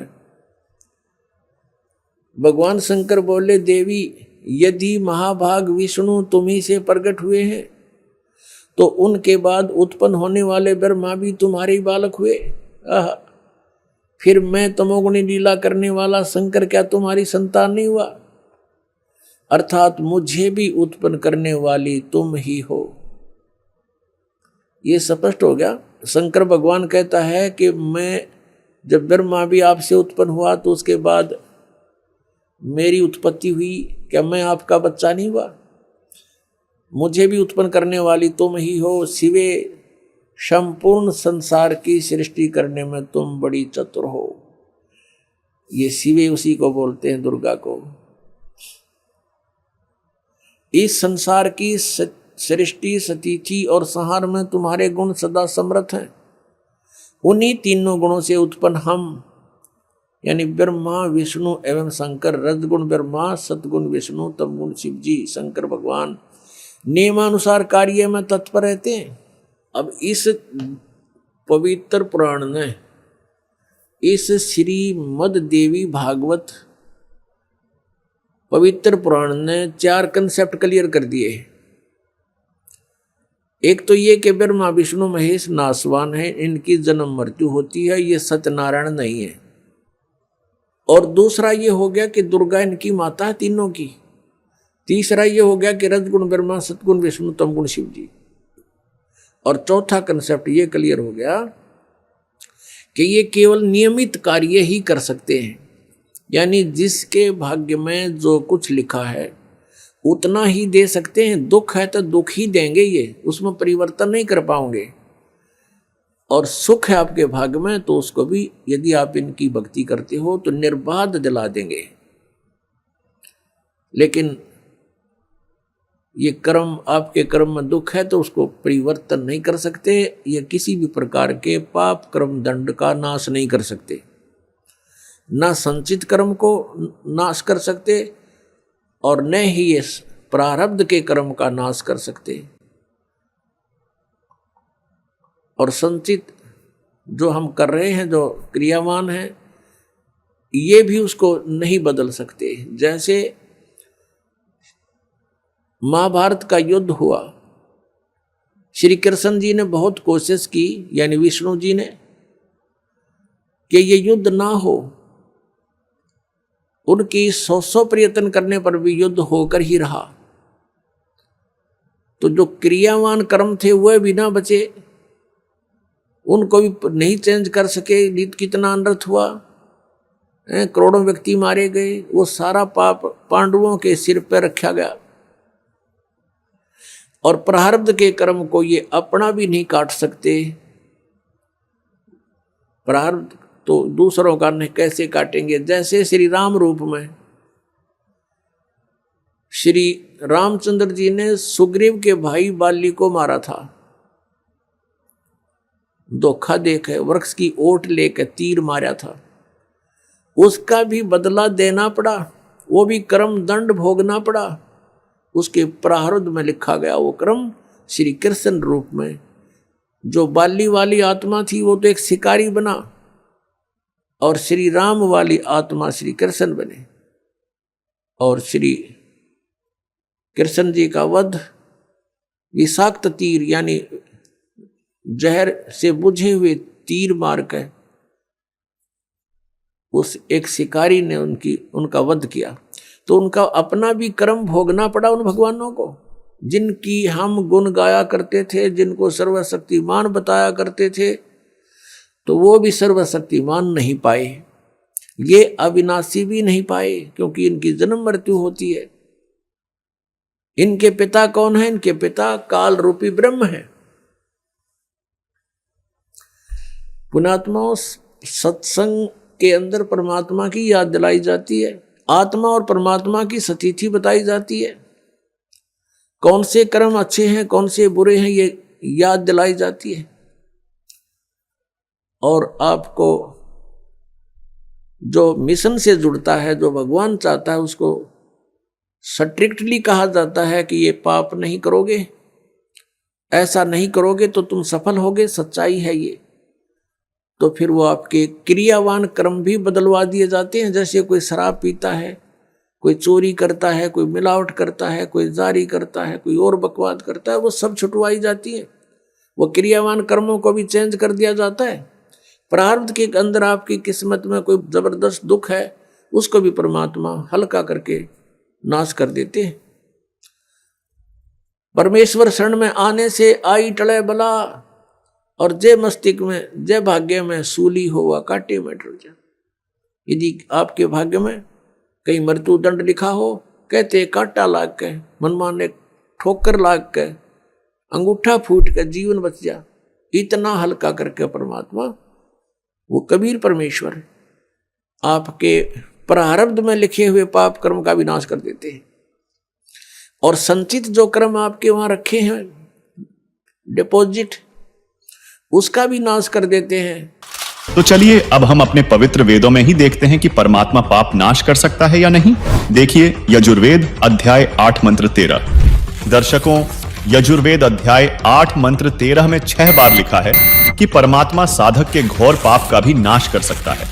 स्वयं पढ़िए यजुर्वेद अध्याय 8 मंत्र 13, जिसमें लिखा है कि वेदों को बोलने वाला ब्रह्म कह रहा है कि हे पूर्ण ब्रह्म, आप सत भक्ति करने वाले भद्र पुरुष संत ऋषि द्वारा किए हुए पाप के क्षमा अर्थात विनाश करने वाले हो, साधारण व्यक्ति के किए हुए पाप के विनाश करने वाले हो। सत भक्ति चाहे पिता करे, उस पिता के किए हुए पाप के विनाश करने वाले हो। शास्त्र अनुकूल साधना चाहे कोई स्वयं करे, उसके अपने किए हुए पाप के विनाश करने वाले हो। और तो और आप पाप के पाप अर्थात घोर पाप के विनाश अर्थात क्षमा करने वाले हो। जो सतभक्ति करने वाला पाप चाहे शिक्षित अर्थात पंडित या अशिक्षित करे, उसके तथा सर्व सतभक्ति स्तुति करने वालों के पाप के विनाश करने वाले हो। जिससे स्पष्ट होता है कि संत रामपाल जी महाराज जी की यह बात सत्य है कि परमात्मा घोर पाप का भी नाश कर देता है। चलिए अब देखते हैं यजुर्वेद अध्याय 5 मंत्र 32 को और जानते हैं कि वह परमात्मा कौन है जो पापों का नाश कर अपने भक्त का जीवन सुखी कर देता है।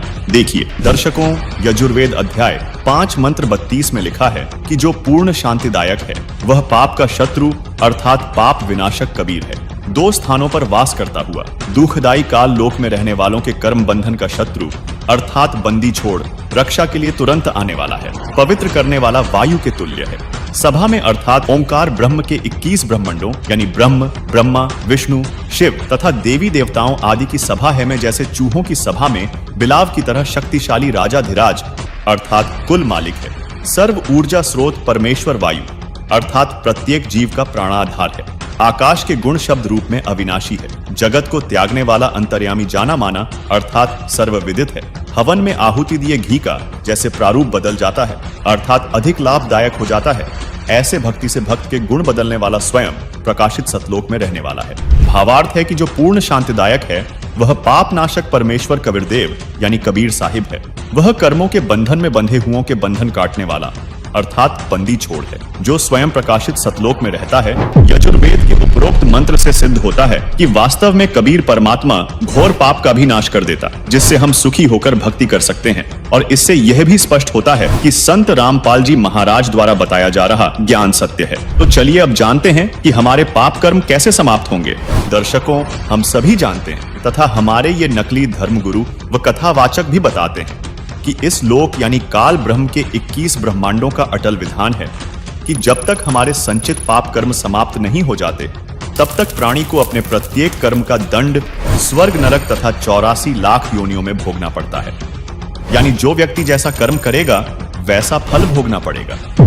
जबकि पवित्र यजुर्वेद अध्याय 8 मंत्र 13 में आपने पढ़ा कि परमात्मा घोर पाप का भी नाश कर सकता है। एक बार पुनः पढ़िए यजुर्वेद अध्याय 8 मंत्र 13 को, जिसमें लिखा है कि वेदों को बोलने वाला ब्रह्म कह रहा है कि हे पूर्ण ब्रह्म, आप सद्भक्ति करने वाले भद्र पुरुष संत ऋषि द्वारा किए हुए पाप के क्षमा अर्थात विनाश करने वाले हो। साधारण व्यक्ति के किए हुए पाप के विनाश करने वाले हो। सतभक्ति चाहे पिता करे, उस पिता के किए हुए पाप के विनाश करने वाले हो। शास्त्र अनुकूल साधना चाहे कोई स्वयं करे, उसके अपने किए हुए पाप के विनाश करने वाले हो। और तो और आप पाप के पाप अर्थात घोर पाप के विनाश अर्थात क्षमा करने वाले हो। जो सतभक्ति करने वाला पाप चाहे शिक्षित अर्थात पंडित या अशिक्षित करे, उसके तथा सर्व सतभक्ति स्तुति करने वालों के पाप के विनाश करने वाले हो। दर्शकों, यजुर्वेद 8 मंत्र 13 का कुछ स्वार्थी व नकली व्यक्ति यह भावार्थ लगा सकते हैं कि पाप करते रहो, बाद में परमात्मा आपके सर्व पापों का नाश कर देगा। तो इस विषय में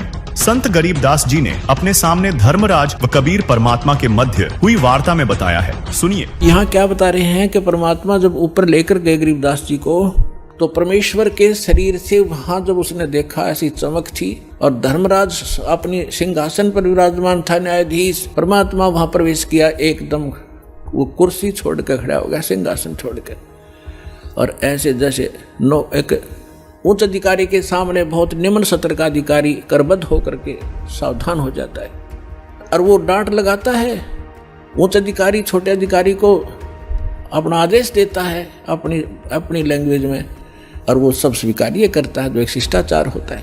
तो क्या कहते हैं, धर्मराज दरबार में देई कबीर तलाक, मेरे भूले चूके हंस को तू पकड़िए मत कजाक।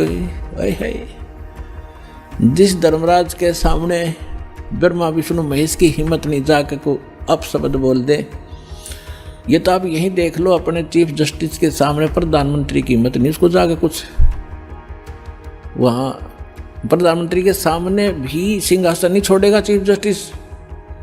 हाँ, राष्ट्रपति जब जाएगा उसने पद छोड़ना पड़ेगा राष्ट्रपति के लिए, हमारे राष्ट्रपति इतने सर्वमान्य होते।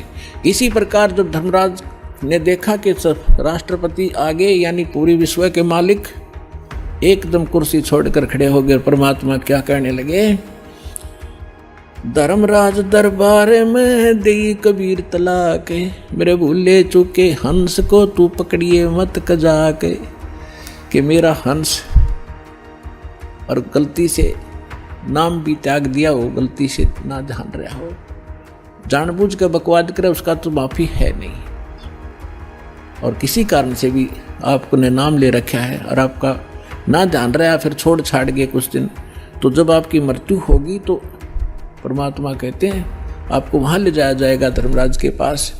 तो क्या कहते हैं, आपने जो 2-4 साल भक्ति कर ली, 2-4 वर्ष संत दास के यथार्थ नाम की, तो इन सभी मंत्रों का जो जाप आप कर रहे हो शरीर के अंदर, ब्रह्मा जी, विष्णु जी, शिव जी, गणेश जी, दुर्गा जी का, इनकी बहुत सी भक्ति संग्रहित हो जाती है, क्योंकि ये बहुत गजब का मंत्र है।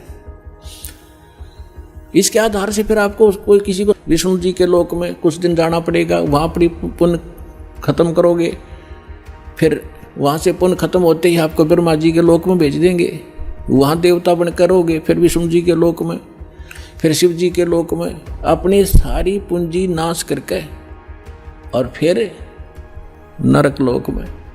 अब परमात्मा कहते हैं, तो वहाँ जब धर्मदास जी को परमात्मा धर्मराज के दरबार में धमका रहे थे कि मेरे भूले चूके हंस को भी तो पकड़िए मत कजाक, खबरदार मेरे हंस को तूने, जिसने न्यू कह दिया कि मैं कबीर साहब का उपदेश ले रखा था, तो आपको पता ही होगा वो कौन सा नाम जाप कर रहा है, उसकी भक्ति से पता लग जाएगा, तो उसको पकड़ना नहीं। फिर क्या कहता धर्मराज, क्या कहते हैं, बोले पुरुष कबीर से धर्मराय कर जोड़े, तुमरे हंस को पकड़ूं नहीं मन 2 ही लाख करोड़े। ने बोला जी आपके हंस न मैं नहीं पकड़ सकता, मैंने दोहाई है, लाख करोड़ दोहाई। फिर क्या बताता, अपनी व्यवस्था, अपनी मजबूरी बता रहा है कि यहाँ का विधान है, जैसा कर्म जिसने किया है वो भोगना पड़ेगा। अब मेरे वो कागजों में होगा, तो यहाँ तो परमात्मा इस लिखत का हिसाब चलता है, जैसने जैसा कर्म किया वो भोगना पड़ेगा। आपकी शरण माने से पहले उस प्राणी ने जो आपसे बिछुड़ गया, उसके पाप भी होंगे, पुण्य भी होंगे, तो मुझे तो दोनों का ही दंड देना पड़ेगा। तो परमात्मा क्या कहते हैं, धर्मधारी जारी नरा और भांग तमाकू खाई, यानी पहले कितनी गलती कर रखी है इसने, मद आहारी शराब पीने वाले, यानी और भी बहुत सी गलतियां जो कर दी हों, तमाकू भांग खाते हों, और पर्दा राग पर घर तकें, दूसरे की पत्नी में पूरी नीयत रखते हैं, दूसरे के घर को तकते हैं, यानी चोरी दाव लगाते हैं, उनको पकड़ूं के नहीं। आपकी शरण माने से पहले जिन्होंने जो गलतियां ये कर रखी हैं दाता, उनको पकड़ूं के नहीं। मदहारी जारी नरा जो भांग तमाकू खाही, पर दारा पर घर तकें जिनको लो अकनाही। धर्मराय विनती करे सुनियो पुरुष कबीर, हे भगवान कबीर सुनियो, जिनको तो पकड़ने पड़ेंगे और जड़नी पड़े जंजीर। अब परमात्मा क्या कहते हैं, कर्मों से तीरथ हैं अब हैं जो शरण कबीर, जिनको निश्चय मारे हूं और काटो बल तकसीर। यानी परमात्मा क्या कहते हैं, पहले किए सो बकस हूं आगे करे ना कोई, गरीबदास कबीर कहे धर्मराय सो नाम रटे मम सोई। ये करम वरम ब्रह्मंड के मैं पल में करहूं नेश, जिन हमरी दो ही दी सो करो हमारे पेश। अपने आत्माओं अध्यात्म ज्ञान का तभी छींट भी नहीं थी अपने पास।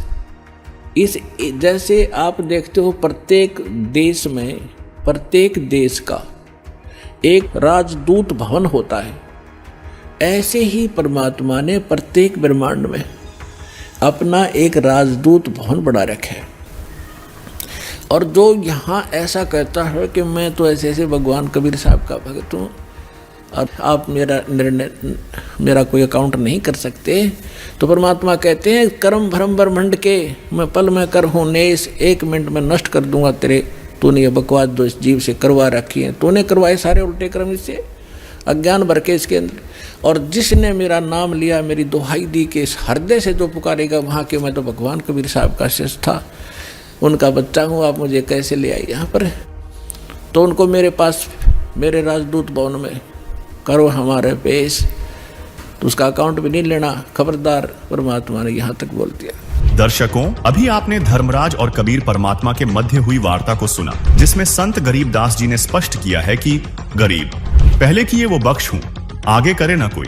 कबीर कह धर्मराय से नाम रटई मम सोई, गरीब कर्म भ्रम ब्रह्मंड के पल में करहूं नेश, जिन हमरी दो ही दई सो करो हमारे पेश। यानी कबीर परमात्मा धर्मराज से कहते हैं कि जो पाप कर्म मेरी शरण में आने से पहले किए थे उनको क्षमा कर दूंगा, आगे वह भक्त पाप कर्म नहीं करेगा। अर्थात जो हमारी सच्ची भक्ति पूर्ण संत से लेकर करेगा उसके सर्व पाप नाश कर दूंगा।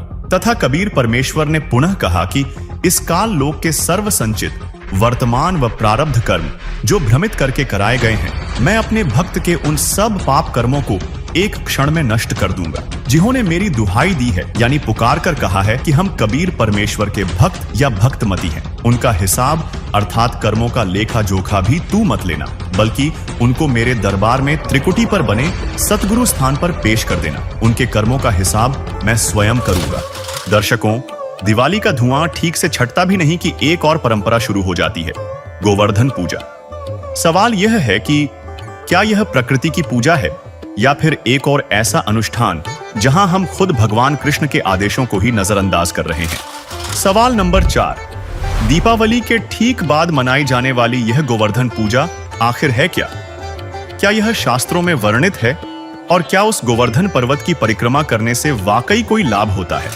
संत रामपाल जी महाराज ने बताया है कि गोवर्धन पूजा के विषय में धर्म गुरुओं द्वारा वह कहानी जो हमें सुनाई जाती है वह यह है कि श्री कृष्ण ने ब्रजवासियों को इंद्र जैसे देवताओं की पूजा करने से रोककर एक परम शक्ति की पूजा करने को कहा था।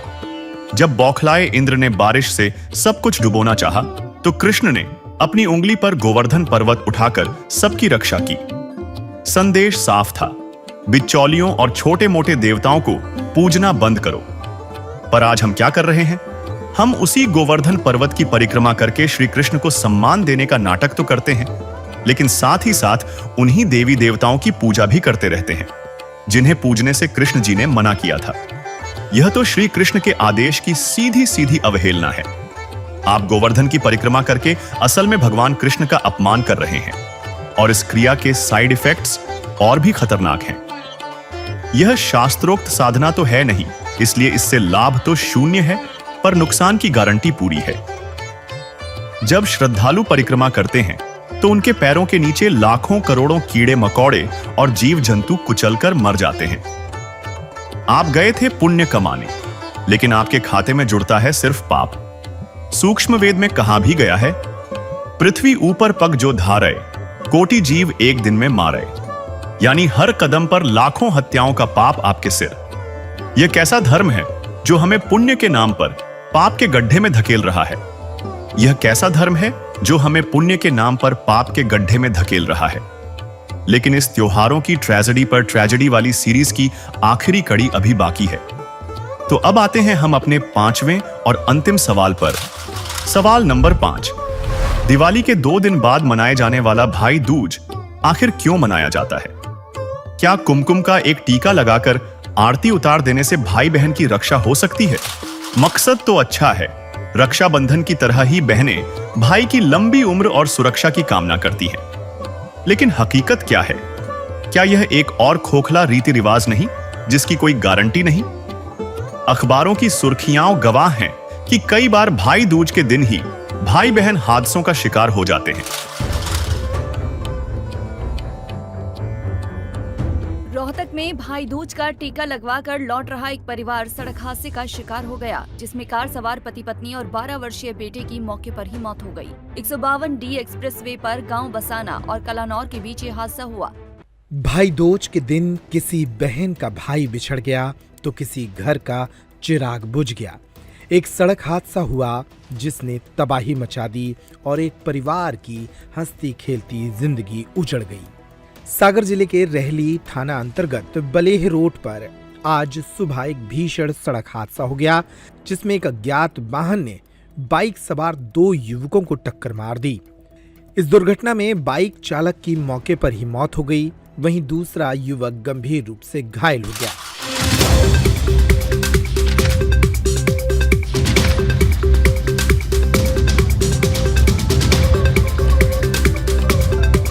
तो यह कैसा सेफ्टी मेजर है जो काम ही नहीं करता?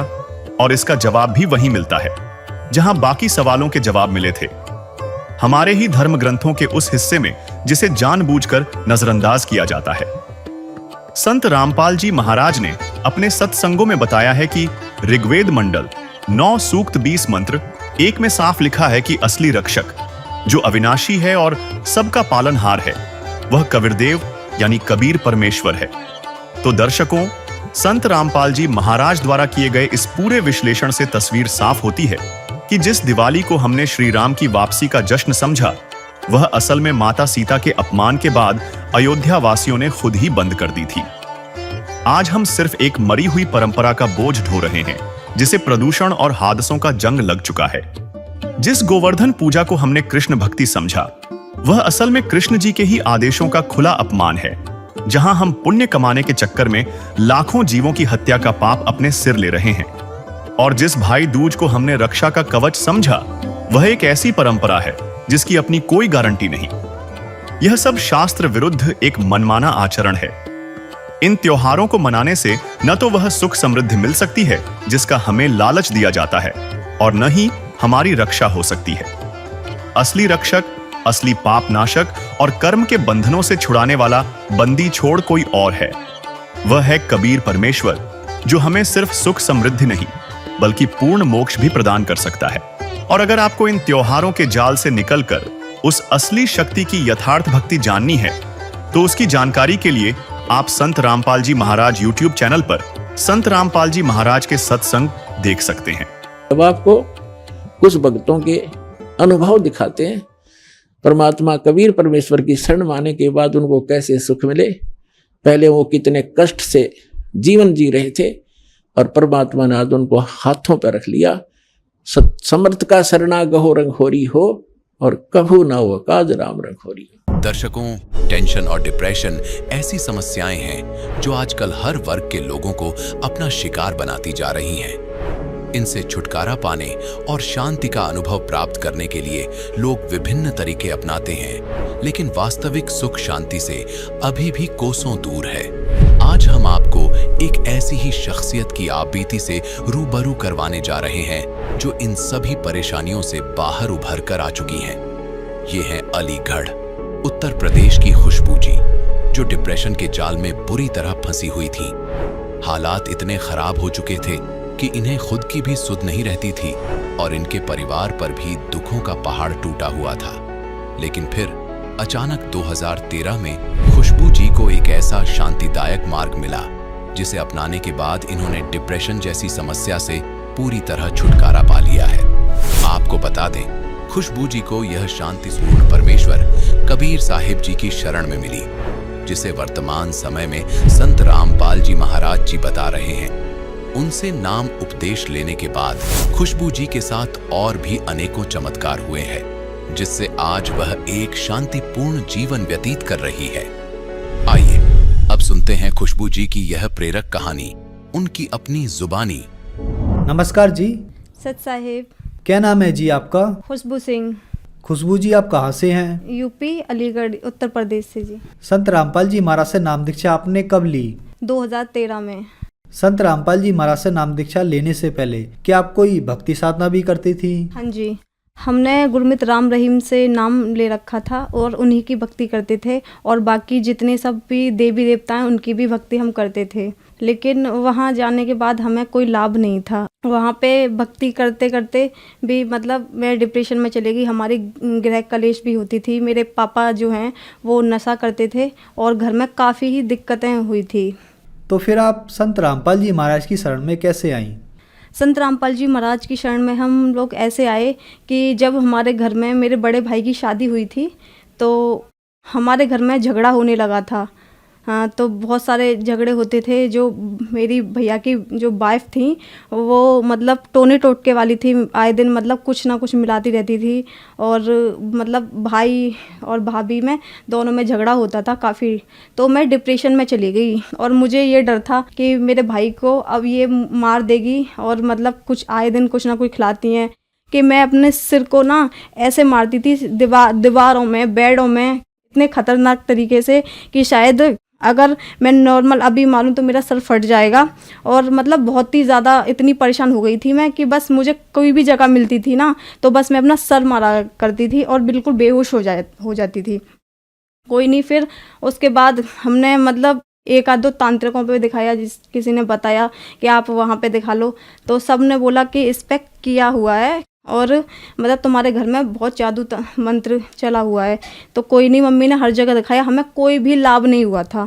उसके बाद फिर हम लोग आगरा गए। मुझे आगरा केसी गुरनानी डॉक्टर हैं, वहाँ पे दिखाया, वहाँ मेरा टेस्ट कराया। तो उसने बोला कि इसके दिमाग में टेंशन है और कुछ भी नहीं है।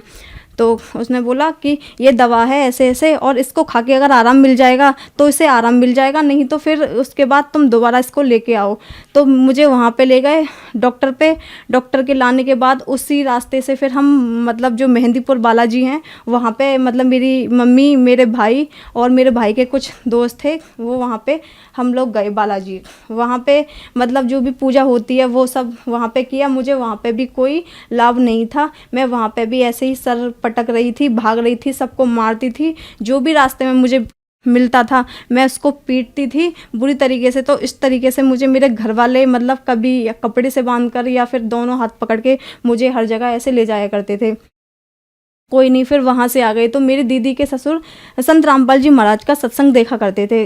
तो उन्होंने बोला कि अगर आप लोगों की मर्जी हो तो एक बार संत रामपाल जी महाराज ऐसे ऐसे हैं, और वो मतलब कितनी भी मतलब भयंकर से भयंकर बीमारी हो या कुछ भी गृह कलेश हो, कुछ भी हो, कितना भी कुछ भी कराया हो, वहाँ पे सब लोग ठीक हो जाते हैं।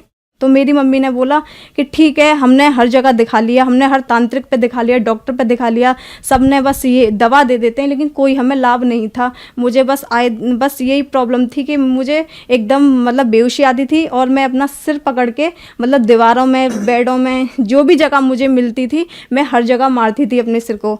कोई बात नहीं, फिर उसके बाद मेरी मम्मी ने प्लान बना लिया कि अब मुझे कुछ नहीं सुनना, और क्या कहते हैं ऐसे तो बहुत ज़्यादा परेशानी हो जाएगी, और क्या कहते हैं हम लोग संत रामपाल जी महाराज के मतलब जाएंगे आश्रम में और वहाँ से नाम उपदेश लेंगे। तो भी हम मतलब बोल दिया था मम्मी ने, लेकिन फिर भी नहीं जा पाए। हमने बाद में बोल दिया, मेरा भाई बोला ठीक है चलेंगे, लेकिन हम लोग नहीं जा पाए। फिर उसके बाद दूसरे दिन एक मतलब चलता फिरता बाबा आया और वो बोल रहा था कि मतलब तुम्हारे बेटे को 6 महीने का दिया हुआ है और 6 महीने के अंदर अंदर ये मर जाएगा। कोई बात नहीं, ये बात मैं सुन रही थी, मुझे होश आता था, और इसी बात को सोचते सोचते मैं एकदम मतलब बहुत ज़्यादा परेशान हो गई, बहुत ज़्यादा, इतना कि मेरा दिमाग मुझे खुद नहीं मालूम कि उस टाइम पर कहाँ चला गया। कोई बात नहीं, हम नहीं गए। फिर हमने उस बाबा से पूजा कराई अपने घर में, और मतलब जो भी उसने बताया वो सब किया। भैया का कॉल आया, आपने कुछ घर में कराया है? कि हाँ कराया, कि मुझे परेशानी हो रही है बहुत ज़्यादा। तो मेरी मम्मी बोली कि अच्छा ठीक है भाई। तो मेरी मम्मी ने उनको बोला कोई भी नहीं, और ज़्यादा हम इतने गिर गए थे कि हमें सिर्फ, मैं तो उस टाइम पे ये सोचती थी कि हम तो या तो मर जाएं या फिर मतलब भगवान हमारा ये सब मतलब जो कष्ट है वो मतलब दूर कर दे। जो राम रहीम थे उनके सत्संग में जाते थे, मैंने लेटर लिखा था, मैंने कहा मेरे लेटर को कोई वहाँ तक पहुँचा दे, लेकिन कोई भी पहुँचाने वाला नहीं था। मैंने मतलब साईं बाबा को मैं ज़्यादा मानती थी, मैंने वहाँ भी प्रार्थना की, लेकिन कोई भी लाभ नहीं था। जितने भी देवता सबसे मैंने वो संकल्प किया, भगवान मतलब मेरा जो दुख है वो कैसे भी आप दूर कर दो, कुछ भी नहीं हुआ। फिर उसके बाद एक और तांत्रिक हैं, हम दूसरे दिन वहाँ पे किसने बताया तो उनके पास भी गए। उन्होंने बोला कि इसको टोने दिए गए हैं और 2 घुल चुके हैं और अभी 4 बाकी हैं। तो मुझे और टेंशन हो गई, मुझे हर जगह दिखाया, कुछ भी लाभ नहीं है। उस दिन फिर मेरी मम्मी बोली कि अब हमें कहीं नहीं जाना, हमें संत रामपाल जी महाराज के आश्रम में जाना है, और मुझे कुछ भी दिखाई नहीं दे रहा, मुझे पता है अब कोई भी नहीं है, अब वहीं लास्ट चांस है और वहीं पे हम जाएंगे। तो हम उसी रात को हम, मेरा भाई, मेरी मम्मी, हम निकल गए। हम लोग दिल्ली पहुँचे, मेरी दीदी सुल्तानपुरी में रहती है, तो उनके घर पे गए। फिर दूसरे दिन उनके सास ससुर हमारे साथ आश्रम में गए। वहाँ से संत रामपाल जी महाराज का हमने नाम उपदेश लिया। खुशबू जी, संत रामपाल जी महाराज से नाम दीक्षा लेने के बाद क्या आपको लाभ भी प्राप्त हुए? हाँ जी, सबसे पहला लाभ तो मेरा ये था कि आध्यात्मिक लाभ हुआ मुझे। फिर दूसरा लाभ, जो मेरी मतलब परेशानी थी, जैसे मैं पागल हो गई थी, सबको मारती थी, पीटती थी, किसी को भी सिर अपने दीवार में मारा करती थी बहुत खतरनाक तरीके से। तो मैंने जैसे ही संत रामपाल जी महाराज से नाम उपदेश लिया, उस दिन के बाद मतलब मैंने सबको मारना पीटना बंद कर दिया। फिर 1 महीने बाद मेरा भाई, मेरी सामने मतलब आंटी रहती हैं वो, और मेरी मम्मी और हम लोग गए संत रामपाल जी महाराज के आश्रम में। तो वहाँ पे आशीर्वाद मतलब दे रहे थे संत रामपाल जी महाराज। तो जैसे ही संत रामपाल जी महाराज ने मेरे सिर पे हाथ रखा, तो मतलब मुझे उस टाइम पे ऐसा लगा था जैसे मेरे शरीर में से कुछ निकल के गया है, मतलब एकदम हल्का सा, और बहुत ही ज़्यादा मतलब मैं ऐसा फील कर रही थी कि अब तो मैं बिल्कुल ठीक हो गई। तो फिर जैसे मैं मतलब मेरी मम्मी मुझे देख रही थी, मैंने बोला कि मैंने तो संत रामपाल जी महाराज से आशीर्वाद ले लिया। मेरा जिस टाइम पे मैंने आशीर्वाद लिया था उस टाइम पे मेरा चेहरा मतलब टेढ़ा था। गुरुजी ने मेरे सिर पे जैसे ही हाथ रखा वैसे ही मेरा जो मतलब फेस था वो ठीक हो गया, और मुझे मतलब लगा कि हाँ अब मैं ठीक हूँ। फिर मैं अपनी मम्मी के पास गई, तो मम्मी ने बोला आशीर्वाद मिल गया? कि हाँ जी मिल गया। तो उस दिन के बाद मैं आज तक ठीक हूँ संत रामपाल जी महाराज की दया से। संत रामपाल जी महाराज की दया से फिर मुझे एक और लाभ हुआ कि मुझे थायराइड हुआ था। 15 दिन तक मेरी दवा चली, मुझे कोई भी आराम नहीं था, कुछ भी आराम ही नहीं हो रहा था। मैं दवा तो खा रही थी लेकिन मुझे डर था, पता नहीं क्या हो गया, मेरे को कोई आराम नहीं मिल रहा। उसके बाद 15 दिन बाद जब 16वें दिन मैं अपने चाचा के बेटे के लिए हॉस्पिटल लेके गई, मम्मी भी मेरे साथ थी, तो डॉक्टर ने बोला कि आपको एडमिट होना पड़ेगा। तो मैं डर गई, मैंने कहा एडमिट होना पड़ेगा, मेरे तो एग्ज़ाम है, मैं एडमिट नहीं हो पाऊँगी। कि आप एडमिट उसकी बात कर रहे हो एग्ज़ाम की, आपकी जान खतरे में, आपकी बीमारी पता नहीं चल रही और आपका वेट लेस होता जा रहा है। मेरे में उस टाइम पे 27 kg वेट था। तो डॉक्टर ने बोला आपको एडमिट होना ही है। मैंने कहा ठीक है, मैं अपने भाई से बात करती हूँ अभी। तो मैंने अपने भाई से बात की बाहर आके, भाई ऐसे ऐसे बोला है डॉक्टर ने एडमिट की, कि ठीक है हो जा। मैंने मम्मी को मना कर दी, मैं एडमिट नहीं होंगी, मुझे घर ले चलो। फिर मेरे बीच वाला भाई बोला, मेरा भाई है मेरे से बड़ा है, वो बोल रहा है और सब लोग बोलते हैं तुम्हारे गुरुजी तो बड़ी बड़ी बीमारियों को ख़त्म कर देते हैं। तो उसने बोला कि प्रार्थना लगा लो। जैसे ही मैंने वो लेटर में अपनी जो भी परेशानी थी वो मैंने सब लिखी। तो जब मैं लिख रही थी तो गुरुजी से, संत रामपाल जी महाराज से मेरी ये अरदास थी, बंदी छोड़, मुझे एडमिट ना होना पड़े, आप तो बड़ी बड़ी बीमारियों को ख़त्म कर देते हो और मुझे बहुत डर लग रहा है। मैं कभी नहीं हुई, इतनी पहले भी इतने केस हुए हैं, मैं कभी डॉक्टरों के पास एडमिट नहीं रही, लेकिन अभी भी मेरे को एडमिट नहीं होना। तो मैं लिखते लिखते बस इतनी सही हो गई थी। उस टाइम पे मैं कि ये हो रही थी कि मैं बैठ सकती हूँ। अब जहाँ मुझे खड़ा नहीं हुआ जा रहा था वहाँ मतलब मैं सब कुछ कर रही थी, खाना पीना भी खा लिया मैंने, वो लेटर लिखते कहते हैं। फिर और यहाँ पर गुरुजी ने मुझे दर्शन दे दिए थे कि मतलब आशीर्वाद दिया, गुरुजी सत्संग कर रहे हैं और मुझे आशीर्वाद दिया और मैं उसी टाइम पे ठीक हो गई। और अभी तक मैंने कोई थायराइड की कोई भी दवा नहीं खाई, एक टैबलेट नहीं खाई। अब मुझे कुछ भी प्रॉब्लम नहीं है थायराइड की। अब मैंने टेस्ट भी कराया, मुझे कोई बीमारी नहीं है। डॉक्टर मानने को भी तैयार नहीं हो रहा था कि मतलब तुम ठीक कैसे हुई, ऐसा क्या खाया है। मैंने कहा कुछ नहीं खाया और मैं आपको क्या बताऊं, हमारे गुरुजी हैं ऐसे ऐसे, और उनका बस मैंने मतलब अरदास की और आज मैं ठीक हूँ गुरुजी की दया से। मेरे पापा मतलब संत रामपाल जी महाराज का मतलब नाम उपदेश लेने से पहले सभी प्रकार का नशा करते थे, जितने भी तंबाकू, सिगरेट, दारू, लड़ाई झगड़ा घर में, मांस मंदरा सब खाते थे। लेकिन जब से संत रामपाल जी महाराज का हमने नाम उपदेश लिया है और उन्होंने लिया है, आज हम संत रामपाल जी महाराज की दया से आज हम पूरी तरीके से स्वस्थ हैं। हर प्रकार से हमारी आर्थिक स्थिति इतनी ख़राब थी कि हम ये सोचते थे कि भगवान हम रूखी खा लें, भूखे सो जाएं, लेकिन कर्ज ना हो। हम रात और दिन यही करते थे। जैसे ही हमने संत रामपाल जी महाराज का नाम उपदेश लिया और उनकी भक्ति करी, आज हम मतलब मैं सुबह से शाम तक बोलूँगी ना तो भी मैं संत रामपाल जी महाराज के बारे में बता नहीं पाऊँगी कि उन्होंने हमें कितने लाभ दिए हैं और हम कितने खुश हैं। ये तो सिर्फ हमारे आस पड़ोस है ना, वो भी जानते हैं कि हमने संत रामपाल जी महाराज का जो नाम लिया है उसके बाद हमें कितने लाभ हैं और हमारा खर्चा कहाँ से चल रहा है, कैसे चल रहा है, हमें कुछ नहीं पता होता। बस हम ये है कि सिर्फ खाते हैं और हमारा मतलब सही ठीक ठाक से गुजारा चल रहा है, हमारी सारी चीज़ें ठीक हैं संत रामपाल जी महाराज की दया से। और हमारे भाई का एक्सीडेंट हुआ था, वो ऑफिस से आ रहे थे तो उनका ये जो नीचे की साइड है कूल्हा, ये पूरा खराब था, उनका पैर भी टूटा था, हाथ भी। तो जब मतलब भाई का कूल्हा टूटा था तो काफ़ी टाइम तक बेड रेस्ट पे थे, तो चल नहीं पा रहे थे। डॉक्टरों ने जवाब दे दिया था कि ये मतलब इसका ऑपरेशन होगा और कूल्हा चेंज होगा और इसकी कोई भी गारंटी नहीं है कि ये चल पाएंगे। तो मेरा भाई वहाँ से आया, बोला कि मम्मी मुझे ऐसे से बोला है। तो मम्मी ने बोली गुरुजी हैं हमारे करने वाले और संत रामपाल जी महाराज, और वो तो अंधों को आंख देते हैं, मतलब सब चीज़ें वो करने वाले हैं। तू दंडवत प्रणाम कर और गुरुजी से अरदास कर। छोटे भाई ने अरदास करी कि गुरुजी हम ऐसे ऐसे बोला है। तो गुरुजी ने बोली बेटा परमात्मा दया करेंगे। उस दिन का ये दिन है, आज तक उनके 8 फ्रैक्चर थे, वो कहाँ पे कैसे ठीक हो गए बिन दवा के। उन्होंने कोई कैसी भी मेडिसिन नहीं ली, कोई भी ट्रीटमेंट नहीं कराया, कोई ऑपरेशन, बिन ऑपरेशन के बिन दवा के आज वो ठीक हैं, स्वस्थ हैं, जॉब कर रहे हैं और कोई भी उन्हें प्रॉब्लम नहीं है, ना चलने में ना वैसे। संत रामपाल जी महाराज की दया से कोई बता नहीं सकता कि उनका एक्सीडेंट भी हुआ था। खुशबू जी क्या काम करती हैं आप? मैं 12th की स्टूडेंट हूँ और मैंने ITI कर रखी है गुरुजी की दया, संत रामपाल जी महाराज की दया से। खुशबू जी आप 12th की स्टूडेंट हैं और आपने संत रामपाल जी महाराज से नाम दीक्षा ले रखी है। कुछ लोगों का मानना है कि संत रामपाल जी महाराज से उनकी अनुयायी अंधश्रद्धा के तहत जुड़ते हैं, क्या यह बात सही है? जो लोग ये बोलते हैं कि अंधश्रद्धा से जुड़ते हैं, उनके लिए मैं ये कहना चाहूँगी, आज की डेट में ना सभी एजुकेटेड हैं।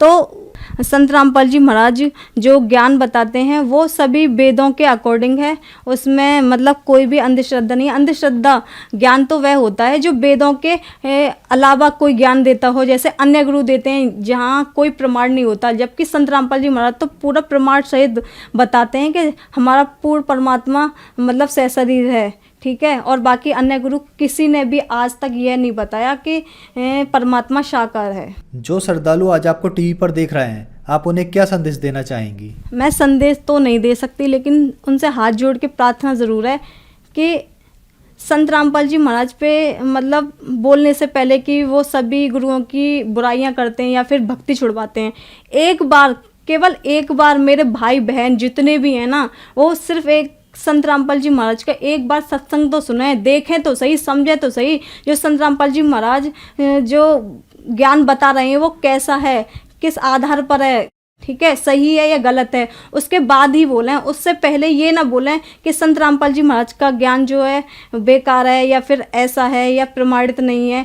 जितने भी मतलब गुरु है ना, उन्होंने आज तक हमारे वेदों का रहस्य नहीं बताया, वो सिर्फ संत रामपाल जी महाराज ने बताया है। इसलिए मेरे सभी भाई बहनों से हाथ जोड़ के विनती है कि एक बार, केवल एक बार संत रामपाल जी महाराज का सत्संग देखें और समझें। खुशबू जी, अब आखिरी सवाल आपसे, संत रामपाल जी महाराज से नाम दीक्षा कैसे ली जा सकती है? संत रामपाल जी महाराज से नाम उपदेश लेने के लिए शाम को टीवी पर सत्संग आता है, उसमें पीली पट्टी नीचे दी जाती है, उसमें नंबर दिए जाते हैं और जहाँ भी आप रहते हो उसी के अकॉर्डिंग आपको मतलब बता दिया जाएगा। हर ज़िले में मतलब संत रामपाल जी महाराज का मतलब सेंटर खुला है, नामदन खुले हुए हैं, वहाँ से आप मतलब नंबर लेकर और बात करके फ़ोन पे पूछ सकते हो कहाँ पे कैसे लेना है, तो आपको वहाँ मिल जाएगा नाम उपदेश। धन्यवाद जी। सच्चाई। तो पुण्यात्माओं, आपका कर्तव्य बनता है, कहते हैं आप तेरे जगतार ही, आपका तो कल्याण निश्चित है यदि मर्यादा में रहोगे और भक्ति करते रहोगे, आपका और आपके परिवार का तो कल्याण निश्चित है। लेकिन आपका ये भी कर्तव्य बनता है, फर्ज बना है, भूले न राह बतावे, जिसको ज्ञान नहीं है, भटक रहे हैं, उनको कोशिश करें समझाने की, लेकिन प्यार से। किसी को आप समझाने की चेष्टा करोगे, उसको एक बार तो कड़वा लगेगा। आपको भी ऐसा ही महसूस हुआ होगा प्रारंभ में, हमें भी ऐसा ही लगा था। जैसे गोरखनाथ जी को परमात्मा ने कहा था, गोरखनाथ मैं सबका गुरुआ, मैं सबका गुरु हूं पूरे विश्व का। तो गोरखनाथ जी कह रहे थे, आपका तुमरा वचन मोह लाग गए कड़ुआ। आप जो कह रहे हो ना अपने आप को, मैं सबका मार्गदर्शक हूँ, गुरु हूँ, ये बात मुझे अच्छी नहीं लगती, कड़वी लगती है, बुरी लगती है। तो परमेश्वर ने कहा था कि कड़ुआ लगे सो मीठा होई, हमरी बात पतीजा जोई। हमारी बात पर विश्वास करोगे तो आज जो आपको कड़वा लग रहा है एक दिन मीठा होगा। तो पुण्यात्माओं, आपका कर्तव्य बनता है इस परमेश्वर के सच्चे ज्ञान को अपने भाई बहनों पूरे विश्व के सभी हम एक वहाँ तक पहुँचाओ, जन जन तक पहुँचाओ। हम सभी एक परमात्मा के बच्चे हैं। हम अपनी अनजानपने में भिन्न भिन्न हो गए, गलत गुरुओं ने हमें बांट दिया, तो हम फिर एक हो सकते हैं। इस परमात्मा के ज्ञान को जन जन तक पहुँचाओ। यहाँ आश्रम से प्रचार की सामग्री ले जाओ और कोशिश करो सब तक पहुँचाने की। आपको एक और विशेष उपकार होगा, आत्म प्राण उद्धार ही ऐसा धर्म नहीं। और एक जीव को काल के उस पाड़े ते छुटवा के सतलोक आश्रम में जोड़ने का इतना पुण्य होगा जैसे करोड़ गऊओं को कसाई से बचाने का एक पुण्य होता है। तो आपको इतना पुण्य होगा, आप भी प्रचार करो और प्यार से करो, किसी का संघर्ष नहीं करे। कोई आपको बुरा भी बोला, आपका भाई बहन समझ के कि इसको पता नहीं है, तो उसके साथ विरोध नहीं करे, आगे चल पड़े। जिसको सुहा उसको ज्ञान समझावे और यहाँ से पुस्तकें लेकर वो बांटो और सबका कल्याण कराओ। बोलो सतगुरुदेव की जय।